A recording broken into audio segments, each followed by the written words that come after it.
한 3일 정도 됐나요? 제가 그 첫째 딸을 씻겨주면서 아이와 이런 이야기를 했습니다.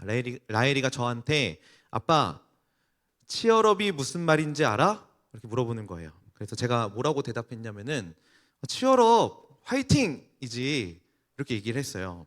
그랬더니 라엘이가 아니야 아빠, 그것도 몰라? 치얼업은 응원이야 이렇게 얘기를 하세요. 이 상황이 좀 황당하면서 너무 웃긴 거예요. 아마 어린이집에서 그날 이렇게 영어를 조금씩 배우거든요. 근데 그날 치얼업이라는 이 말을 배웠던 것 같아요. 그리고 어린이집에서는 그걸 화이팅이라고 얘기해 줄 수는 없으니까 응원이라고 얘기를 해줬겠죠. 그리고 딸은 그걸 그대로 사실로 받아들였던 거죠. 라일에게는 아직 언어의 그릇이 그 정도였었던 것 같아요. 제가 이 일을 경험하면서 또 오늘 말씀을 같이 묵상하면서 이런 생각을 해봤어요. 어쩌면 우리에게도 하나님을 향한 지식이 이 정도일 수 있겠다라는 생각이 드는 거죠. 여러분은 하나님을 알고 계십니까? 하나님 어떤 분이십니까? 한번 마음속으로 하나님은 이 네모다에 여러분들은 뭐라고 넣으실지 한번 좀 고민해 보셨으면 좋겠어요. 여러분들의 하나님은 어떤 분입니까? 아마도 여러분들이 알고 있는 단어와 표현법을 사용해서 여기 단어를 채우셨을 겁니다. 어떤 분은 하나님은 사랑이십니다 라고 이야기했을 거고, 누구는 하나님은 위대하십니다, 어쩌면은 하나님은 무서운 분이십니다 라고 표현했을지도 모르겠어요. 혹시나 우리 중에 뭐 하나님은 내재적 삼위일체로 계신 하나님이십니다 이렇게 표현하신 분 없잖아요, 그죠?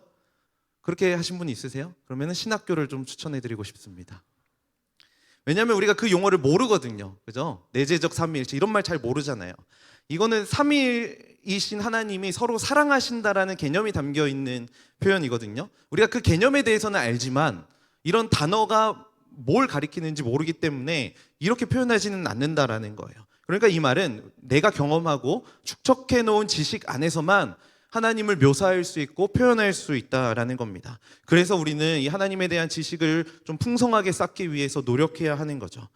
지난주에 얘기했듯이 뭐 DTS 훈련 받으면 끝 이게 아니라 그때부터 진리를 쌓아가는 여정을 할 때에 우리의 삶 속에서 풍성하게 경험되어지는 그 하나님을 더 고백할 수 있게 된다라는 겁니다. 그런데 이러한 지식들이 항상 우리의 믿음을 풍성하게 만들지는 않는다라는 거죠. 한번 계몽주의 시대를 생각해 보려고 해요. 사람들이 이성이 발달했고 과학이 발달합니다. 과학이 발달하면서 그동안 인류가 이해하지 못했고 알지 못했었던 새로운 사실들을 알게 되고 새로운 것들을 보게 되죠. 그러면은 사람들의 믿음이 더 좋아질 줄 알았어요. 그리고 깊어질 줄 알았는데 사람들이 그렇지 않았던 거죠. 그걸로 오히려 하나님은 없다라고 주장하기도 하고, 하나님이 창조하신 것이 아니라 어떠한 우연에 의해서 이 세상이 진화되었다라고 주장하고 있기도 합니다. 지식의 수준은 높아졌지만 그 믿음은 점점 낮아지는 것들을 우리는 실제로 경험하고 있는 현실이라는 거죠. 이게 플라톤의 우화에 나온 한 이야기인데요. 사지가 묶인 사람들이 뒤를 돌아볼 수 없는 상태로 동굴 속에 gat혀 있습니다. 플라톤이라는 철학자가 얘기한 거예요. 사람들 뒤에는 횃불이 있고요, 그 앞에는 높은 담이 있습니다. 그리고 담의 뒤편에 사물이나 어떤 동물의 모형이 있는데 그 횃불에 의해서 생긴 그림자를 사람들이, 그 사지가 묶인 사람들이 보게 됩니다. 그런데 이 사람들은 동굴 속에만 있었기 때문에 자신들이 지금 보고 있는 이 그림자가 진짜 실체라고 생각하면서 착각하는 거죠. 근데 어느 날 이 묶인 사람 중에 한 사람이 이게 풀려서 동굴 밖으로 나아가는 모험을 하게 됩니다. 그리고 동굴 밖에 나갔더니 사물들과 동물들의 그림자가 아니라 그것들이 움직이고 있는 실체를 보게 되는 거죠. 밤에는 달도 봤고 별도 보고 태양도 보게 됩니다. 그러면서 동굴에서 내가 지금까지 봐왔던 것들이 진짜가 아니라 그림자에 불과했구나라는 것을 깨닫게 되는 거죠. 진짜 멋진 세상, 진짜 멋진 실체가 있음을 알게 된 거예요. 그러면 이걸 발견한 사람은 어떻게 할까요? 다시 그 동굴로 들어가서 더 멋진 세상이 있음을 사람들에게 알려주죠. 여러분, 이 안에서 보는 거는 다 그림자일 뿐이에요. 진짜가 아니에요. 우리 같이 나가서 확인해 봅시다 라고 사람들에게 이야기했는데, 그 사람들은 미친 거 아니야? 저거 안 보여? 저렇게 내 눈에 그림자가 보이는데, 내가 직접 보고 확인했는데 이게 그림자라는 게 말이 돼? 라고 말하면서 밖으로 나갈 생각하지 않고 동굴 밖은 위험하다. 오히려 그 사람을 이상한 사람 취급하게 되는 겁니다. 여러분, 동굴 안에 있는 거는 가짜잖아요. 진짜는 동굴 밖에 있단 말이죠. 근데 동굴 안에서는 인간의 감각으로 확인할 수 있는 리얼리티라면은 동굴 밖은 리얼이라는 거예요. 리얼과 리얼리티. 플라톤이 이 우화를 통해서 이야기하고 싶은 게 뭘까? 우리 한번 고민해 봐야 합니다. 결국에는 의심해야 한다라는 것이거든요. 그래서 이 의심이 동굴 밖으로 나가서 실체를 확인할 수 있는 용기를 가져다 준다라는 거죠. 그래서 우리는 의심해야 되는데, 사실 우리는 이 의심이 불신앙이라고 여겨지는 시대 가운데, 교회의 문화 가운데 살아온 사람들이었습니다. 사실 그런 수많은 어떤 그런 신앙적인 요소들이 있지만 대표적인 게 구원의 확신이라고 생각을 합니다. 오랫동안 신앙생활 해왔고, 특별히 유초등부 때부터 교회를 다녔다면 우리는 지겹게 배우죠. 자, 일단 의심하지 말고 믿으면 돼. 믿으면은, 믿는다라고 고백하면 구원받을 수 있어. 일단 아멘 해보라니까. 아멘 해봐, 아멘.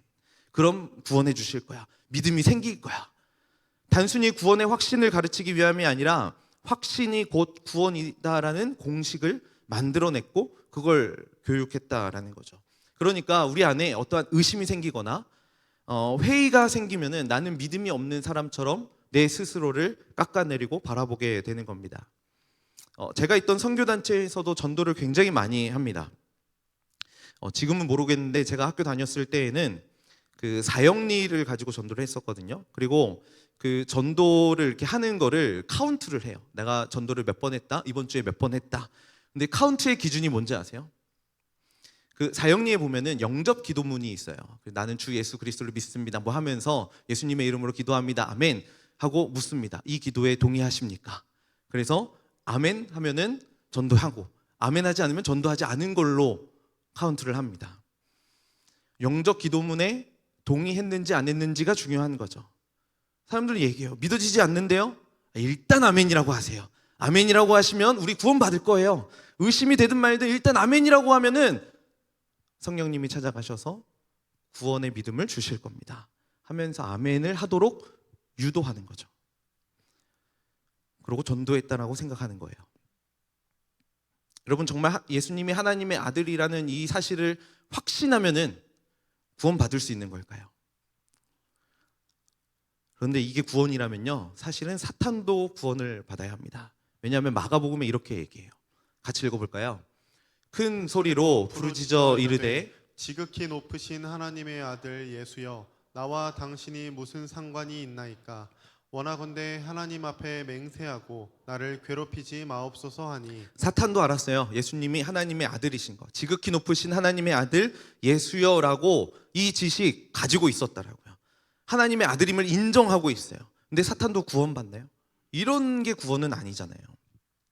단순히 확신할 때에 어떠한 지적으로 동의한 것이 구원의 전부가 아님을 우리는 기억해야 하는 거죠. 이러한 확신의 상태에 머물러서 다른 여지들을 용납하지 못하는 상태가 어쩌면 여전히 동굴 안에 머물러 있는 상태라고 이야기할 수 있을 겁니다. 우리는 동굴 속의 세상이 전부라고 믿고 그렇게 생각하고 살고 있습니다. 그렇게 동굴 속의 세상에 산다는 것은 어떤 합리적이고 이성적인 것, 그리고 내 감각으로 인식할 수 있는 것들만 내가 받아들이고 인정하겠다라는 거죠. 그런데 우리가 살다 보면은 우리가 다 경험하는 거잖아요. 이성적으로 합리적 이거 말고도 존재하는 것들이 훨씬 많이 있다라는 거죠. 아주 가까이에서 한번 그 예를 찾아볼까요? 사랑. 이거는 어떻게 설명할 건가요? 사랑이 어디에서부터 왔나요? 굉장히 심오한 거거든요. 사랑. 여러분, 인권은요? 인권은 어디에서부터 할까요? 우리가 인권이 소중한 가치라는 것을 다 알고 있잖아요. 근데 이것이 어디서부터 왔는지 합리적 근거를 찾을 수가 없어요. 눈에 보이는 게 전부가 아니라는 거죠. 과학이 인권이 어디서 왔는지 알 수 있을까요? 뭐 설명은 할 수 있겠지만 그 근본에 대해서 이야기할 수는 없다라는 거죠.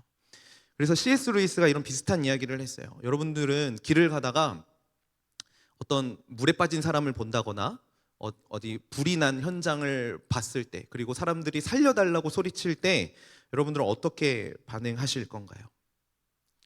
보통은 두 종류로 나눠지겠죠. 첫 번째는 당장 달려가 도우려는 욕구, 그죠? 도와야겠다.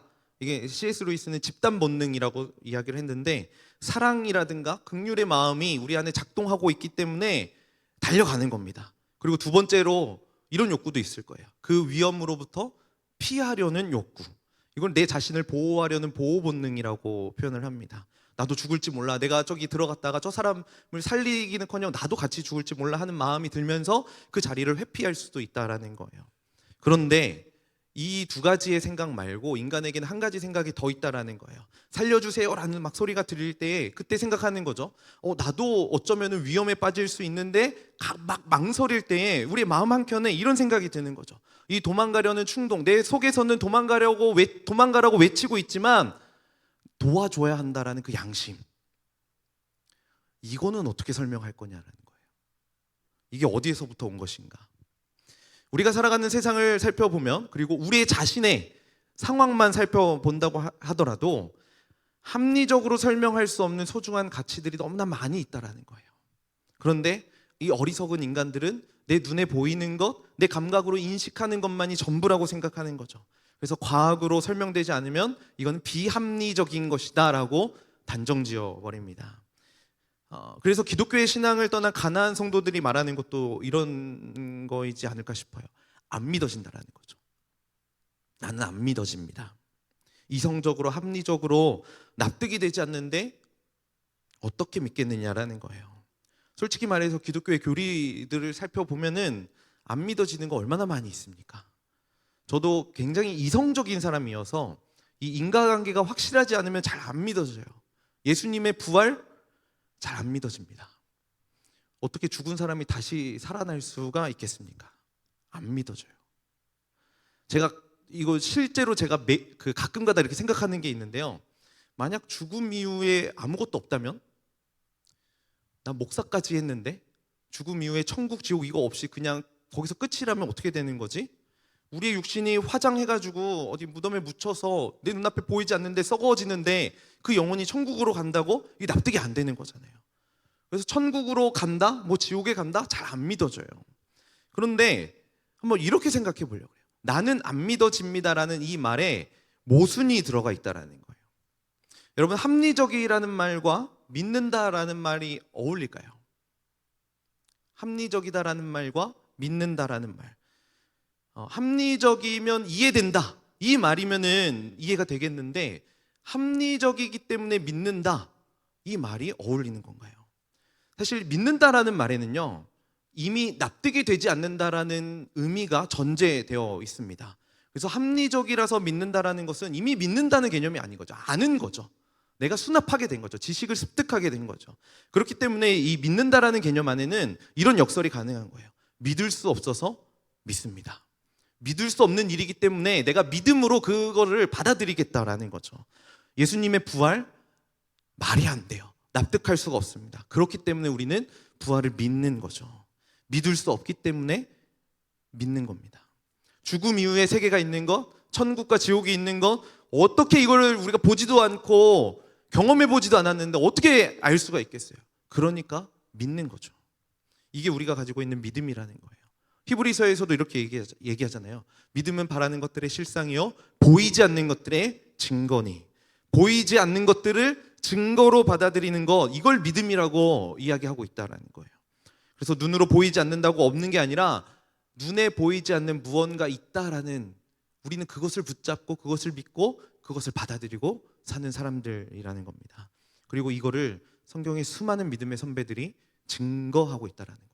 이 11장이 믿음장이잖아요. 믿음의 선배들이 그 믿음 붙잡고 살았음을 성경이 증거하고 있죠. 그래서 터툴리안이라는 신학자가 이렇게 얘기했어요. 제가 정말 좋아하는 말인데, 불합리하기 때문에 나는 믿는다. 이해할 수 없기 때문에 나는 믿는다.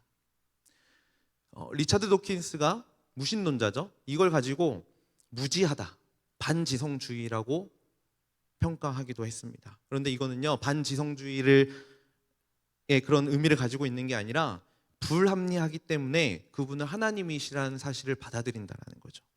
만약 인간의 지성과 어떤 내가 이해할 수 있는 수준으로 이 종교가 설득이 되고 납득이 된다면 저는 그거 하나님 아니라고 생각합니다. 인간이 만들어낸 종교일 가능성이 훨씬 많습니다. 근데 기독교는 인간이 만들어낸 종교가 아니라는 거예요. 하나님으로부터 온 것이기 때문에 이해할 수 없는 것은 당연한 거죠. 이사야에도 너무 멋진 말이 있어요. 이는 내 생각이 너희의 생각과 다르며 내 길은 너희의 길과 다름이니라. 여호와의 말씀이니라. 이는 하늘이 땅보다 높음같이 내 길은 너희의 길보다 높으며 내 생각은 너희의 생각보다 높음이니라. 그 높으신 하나님, 우리의 길과 다른 하나님, 그 하나님을 우리의 이성으로 어떻게 납득할 수 있겠어요? 이해할 수 없기 때문에, 불합리하기 때문에 믿는다라는 거죠. 그래서 성경도요, 그 하나님에 대한 지식에 대해서 이야기할 때에 하나님을 알아라, 하나님의 지식을 채워라, 이렇게 이야기하지 않고요, 이렇게 얘기합니다. 우리 베드로후서 같이 읽어볼까요? 오직 우리 주 곧 구주 예수 그리스도의 은혜와 그를 아는 지식에서 자라가라. 영광이 이제와 영원한 날까지 그에게 있을지어다. 성경은 자라가라라고 이야기해요. 자라가라. 여기에는 두 가지 정도가 전제되어 있을 것 같아요. 먼저는 우리는 하나님을 아는 지식이 부족하기 때문에 자라가야 할 필요성이 있는 거죠. 그리고 하나님에 대해서 온전히 알 수 없다라는 것도 사실 전제되어 있습니다. 만약에 우리가 온전히 하나님에 대해서 알 수 있으면 자라가라라고 이야기하지 않겠죠. 도달해라, 채워라, 여기까지가 목표야, 이렇게 얘기를 했겠죠. 성경에도 보면은요, 의심 많은 제자로 유명한 한 사람이 있습니다. 바로 예수님의 제자였던 도마였습니다. 여러분들은 도마에 대해서 어떻게 생각하십니까? 손가락을 넣어야지만 믿겠습니다라고 의심했었던 제자로 유명하잖아요. 그런데 제가 오늘 이 도마에 대한 이야기를 묵상하면서 도마 입장에서 의심 많은 제자라고 불리는 게 좀 억울할 수 있겠다라는 생각을 해보았습니다.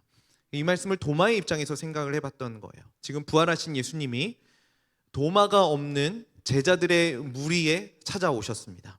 다른 제자들은 부활을 다 봤지만, 부활하신 예수님을 봤지만 지금 도마만 그 예수님을 보지 못한 상황에 그 예수님을 보고 싶은 거예요. 그래서 내가 예수님의 그 못자국에 손을 넣어봐야 내가 믿겠다라고 이야기하는 것은 예수님의 부활을 믿지 못하겠다라는 말이 아니라 그 예수님 나도 보고 싶다라는 거죠. 얘도 봤는데 나도 그 예수님 한번 보고 싶다라는 고백인 거죠. 저는 처음에 이 가나안 성도들을 하나님의 존재에 대해서 의심하는 사람들이라고 생각했습니다. 실제로 이 기독교의 교리들에 대해서 납득하지 못해서 교회를 떠난 사람들도 많이 있으니까요. 그런데 제가 말씀을 준비하면서 이 가나안 성도들을 대상으로 했었던 이런 통계를 봤어요. 가나안 성도들을 향해서 묻습니다. 당신은 구원의 확신을 가지고 있습니까? 라는 이 질문에 무려 80%가 그렇다, 나는 구원의 확신을 갖고 있습니다라고 대답을 했대요. 교회에 안 나오고 있는데 나는 여전히 구원의 확신을 가지고 있습니다라고 대답했었던 거죠. 그러니까 가나안 성도들은요, 뭐 다 그렇지는 않겠지만 하나님의 존재에 대해서 믿고 있고 그 사실을 붙잡고 있는 사람들이라는 거예요. 그런데 왜 이들이 교회를 떠나고 하나님의 존재에 대해서 인정하면서 왜 나는 안 믿어진다라고 이야기할까? 이 부분이 이제 고민이 됐다는 거죠. 그리고 도마는 왜 내가 예수님의 못자국에 손을 넣어봐야 믿겠다라고 이야기했느냐라는 거예요. 이 도마의 말을 묵상하고 나서 보니까 난 안 믿어집니다라는 이 고백이 예수님 만나고 싶어요, 예수님 경험하고 싶어요 라는 고백으로 우회하는 표현처럼 들려졌다라는 거예요. 그러니까 정말 이성적으로 납득이 되지 않아서 문제가 아니었던 거죠. 합리적으로 이해가 되지 않아서 납득이 되지 않고 내가 믿을 수 없습니다라고 이야기했던 게 아니에요. 나는 그 예수님 존재한다면은 한번 만나고 싶다, 경험하고 싶다, 이 고백이었던 거예요. 자, 그렇다면은 우리가 이제 해결책을 좀 고민해 봐야죠. 도대체 어떻게 그 예수님 만날 수 있을까요? 오늘 말씀에서 한번 답을 찾아보겠습니다. 예수님은 도마를 비롯해 제자들에게 다시 찾아오셨고 이렇게 하셨습니다. 우리 요한복음 20장 26절 말씀 우리 같이 한번 읽어보겠습니다. 여드레를 지나서 제자들이 다시 집안에 있을 때에 도마도 함께 있고 문들이 닫혔는데 예수께서 오사 가운데 서서 이르시되 너희에게 평강이 있을지어다 하시고. 이 말씀에서 도마가 한 건 뭘까요? 뭐 별다른 게 없어요. 그냥 있고, 그냥 도마는 그 자리에 있었습니다. 제자들과 함께 있었죠. 그리고 예수님이 하시는 일들이 계속해서 등장해요. 예수께서 오사 가운데 서서 이르시되 너희에게 평강이 있을지어다. 도마는 가만히 있었고 예수님이 찾아오셨다라는 거죠. 이 지점이 굉장히 중요합니다. 예수님이 찾아오신 것. 아까 동굴 속 비유를 통해서 이 철학에서는 우리를 향해 동굴 밖을 꿈꿔야 되고 현재를 의심하는 삶을 살아야 된다라고 이야기했습니다. 그래야 지금 현실에 안주하지 않고 진짜 이데아, 사실 플라톤이 얘기했던 게 그거였거든요. 이데아, 그 이데아를 볼 수 있다라는 거예요. 여러분, 근데 이게 철학의 한계라는 거예요. 기독교는 여기서 한 발자국 더 나가요. 동굴 밖을 꿈꾸고 현재를 의심해야 되는 거 인정합니다. 그렇게 해야 된다. 그런데 기독교는 너희들 아무리 발버둥 쳐도 그 동굴에서 나갈 수 없어라고 이야기해요. 왜냐면 우린 죄인이거든요. 그런데 그 동굴 밖으로 나아갈 수 없는 우리에게 그 하나님이 직접 찾아오신다라고 이야기합니다. 자신의 아들을 보내시는 거죠. 그래서 결국 해답은 우리가 그 동굴 밖으로 나가는 것이 아니라 우리 동굴 안으로 찾아오시는 그 예수님을 보는 것, 이게 진정한 해답이라는 거죠. 여러분, 믿음에는요 이런 요소들이 있습니다. 구원의 확신 어떻게 가질 수 있냐고요? 여러분들이 하는 노력으로 가질 수 없습니다. 구원을 확신할 수 있는 이유는요, 나의 노력과 나의 어떠함 때문이 아니라 우리를 구원하신 하나님이 영원하시고 완전하시고 그 영원하시고 완전하신 하나님이 자신의 독생자 아들 예수 그리스도를 우리에게 보내주셨고 그분으로 인해서 그 구원에 대해 확신할 수 있다는 거죠. 그렇기 때문에 나에게 오신 그 예수님을 우리가 만나면 안 믿어지지만 믿을 수 있는 거죠. 조금 더 정확하게 이야기하면 안 믿어지기 때문에 믿게 되는 겁니다. 그래서 믿음이라는 건 크게 두 가지 정도로 나눌 수 있을 것 같아요. 첫 번째는 존재에 대한 믿음입니다. 이건 뭐냐면은 예를 들어서 나는 외계인을 믿습니다라고 할 때에 이거는 외계인이 뭐 보증 서준다 뭐 이런 개념이 아니잖아요. 외계인이 존재한다라는 것을 믿는다라는 이야기 하잖아요. 존재의 의미가 있어요. 믿는다라고 표현할 때.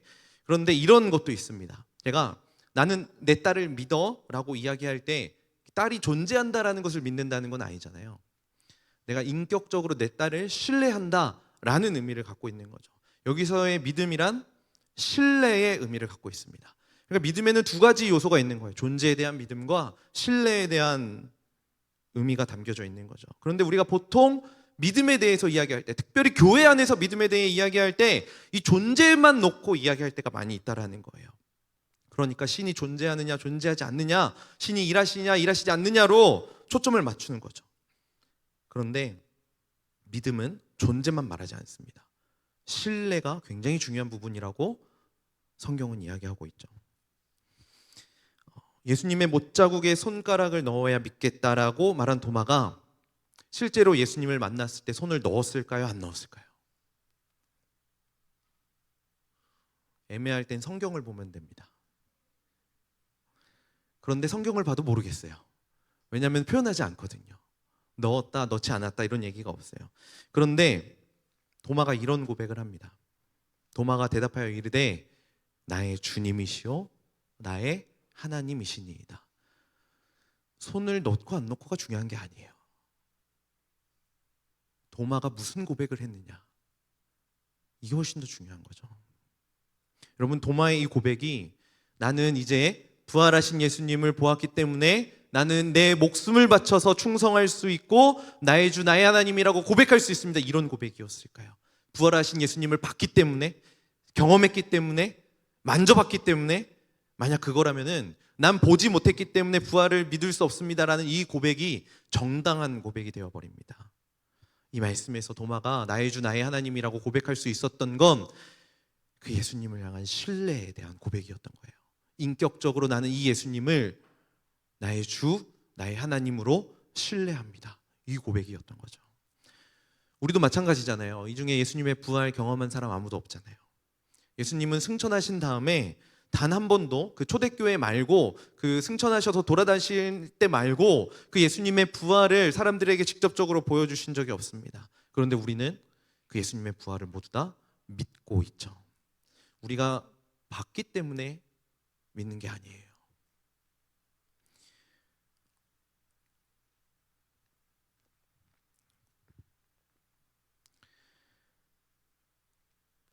그런데 우리가 도마가 가졌던 질문, 내가 옆구리에 손을 넣어 보아야 믿겠다라는 이 도마의 말에 때로는 공감될 때가 있습니다. 왜냐하면 여전히 나는 예수님을 믿고 있지만 여전히 불안하거든요. 여전히 두렵거든요. 여전히 답답하거든요. 확인하고 싶으니까 나는 그 예수님의 못자국에 손을 넣어봐야 믿겠습니다라고 고백할 때가 있기 때문에 이 도마의 고백에 끌린다라는 거예요. 그런데 여러분, 한번 우리 좀 솔직해졌으면 좋겠어요. 정말 예수님이 안 믿어지는 건가요? 아니면 그 믿음에 내 삶을 드렸을 때 피곤함과 불편함이 내 삶에 가중되기 때문일까요? 좀 솔직해질 필요가 있어요. 예수님이 안 믿어지시는 건가요? 아니면 교회에서 훈련받으면 늦게 끝나고 내 삶에 지장이 있고 피곤하기 때문에 그런 식으로 변명하는 건가요? 정말 예수님이 안 믿어지는 건가요? 리더를 하면은 수요일에 와야 돼서, 사람들 챙겨야 돼서, 그것이 불편해서 그런 건가요? 예수님이 부활하신 게 믿어지는데 그 부활이 나를 구원하시기 위함이라는 것도 알겠는데 현실과 계속해서 타협하는 겁니다. 내일 내가 살아가야 되는 나의 삶이 너무나 버거운 거예요. 그래서 내가 여기서 지금 믿어버리면은 내가 감당해야 할 것들이 너무나 많아져 버리니까 무서워서 거부하는 거죠. 만약 우리에게 그 동굴 밖을 내다볼 수 있는 능력이 있으면 얼마나 좋을까요? 그죠? 동굴 밖을 바라볼 수 있는 능력이 있으면 얼마나 좋을까요? 그런데 그 동굴 밖이 좋다는 걸 알면서도 우리는 계속 그 동굴 안에 머무는 거예요. 이 현실에. 동굴 밖은 위험해. 나가면 안 돼. 조심해. 라면서. 여러분, 이거는요, 어떠한 영적인 체험이나 어떠한 경험이 없어서가 아니라 스스로 내 인생의 주인이 내가 되려는 죄성으로부터 온 것임을 기억하셔야 됩니다. 안 믿어져서 힘든 게 아니라 믿어지는데 그 믿는 대로 살 용기가 없어서 힘든 거예요. 그래서 뭐든 만져보고 손가락을 넣어보면 될 것 같은데, 손가락을 넣어보면 내가 진짜 믿어질 것 같은데 막상 넣은다고 할지라도 내 삶과 내 현실이 두려우니까 그 믿음대로 살아갈 수가 없다라는 거죠. 오늘 말씀 26절에도 보세요. 문들이 닫혔다라고 얘기해요. 문들이 닫혔어요. 제자들이 모였는데 겁이 나서 문을 닫습니다. 그런데 이게 사실 우리의 마음이잖아요. 문을 닫아버리는 거. 그런데 예수님이요, 그 문을 뚫고 들어오세요. 문을 닫았는데 그 가운데 오사, 가운데 서서. 우리 26절에 그렇게 얘기하거든요. 우리 26절 다시 한 번 더 읽어볼까요? 여드레를 지나서 제자들이 다시 집안에 있을 때에 도마도 함께 있고 문들이 닫혔는데 예수께서 오사 가운데 서서 이르시되 너에게 평강이 있을지어다 하시고. 여러분, 너무 원론적인 것 같고 너무 이상적인 해답 같지만 예수님이 오신 게 궁극적이고 유일한 해답입니다. 내 인생의 주인이 내가 되어서 여전히 내 마음대로 살려고 내 삶 가운데 피곤한 것들은 제거하고 나에게 유익하고 편안한 것들만 선택하고 있는 우리에게 찾아오신 그분이 바로 예수님이라는 거예요. 우리는 그 예수님 만나고 싶지 않아서 문을 닫고 두려워서 그렇게 모여 있었지만 그 가운데 서서 우리에게 말씀하고 계시는 분이 우리의 예수님이시라고요. 이게 궁극적인 해결책이에요. 그래서 우리 예수님이 오셔서 뭐라고 얘기하셨냐면은 너는 나를 본고로 믿느냐 보지 못하고 믿는 자들은 복되도다라고 이야기하십니다. 이 말이 덮어놓고 믿어 이 얘기인가요? 맹목적인 믿음을 가리키는 걸까요? 이 말씀은요, 보고 만지고 이런 게 중요한 게 아니라, 내가 경험하고 이게 중요한 게 아니라 우리 예수님이, 나에게 찾아오신 그 예수님이 나의 주, 나의 하나님이라는 사실을 믿고 신뢰하는 것, 이거면 충분하다라는 예수님의 조언이었습니다. 그래서 우리는 고백할 수 있는 거죠. 나의 주, 나의 하나님, 예수님 한 분뿐이면 충분합니다. 사랑하는 청년 여러분, 여러분은 예수님이 주인이신 것을 믿으시나요? 여러분은 예수님이 우리를 사랑하셔서 십자가의 길로 걸어가신 것을 믿으시나요? 예수님이 부활하신 사실을 믿으시나요? 이것이 우리의 삶에 은혜가 된다는 사실도 믿으시나요? 그렇다면 우리가 이 자리에 나올 수 있는 건 하나님이 우리에게 주신 은혜인 겁니다. 그렇다면 우리는 오늘 이렇게 고백할 수 있는 거예요. 나의 주, 나의 하나님. 예수님을 향해서 예수님은 나의 주, 나의 하나님이십니다. 우리는 이 고백 붙잡고 살아갈 수 있는 겁니다. 왜냐하면 이 믿음은 확신에 근거한 것을 넘어서서 신뢰에 근거한 것이기 때문에 그렇죠. 여러분 내일도 다시 삶으로 돌아가잖아요. 힘들 겁니다. 때로는 답답하고 예수님을 붙잡고 살아가는 게 말이 되나? 그러면서 이 신앙적인 요소들을 계속해서 제거하고 치워버리는 우리의 모습들을 발견할지도 모르겠어요. 그런데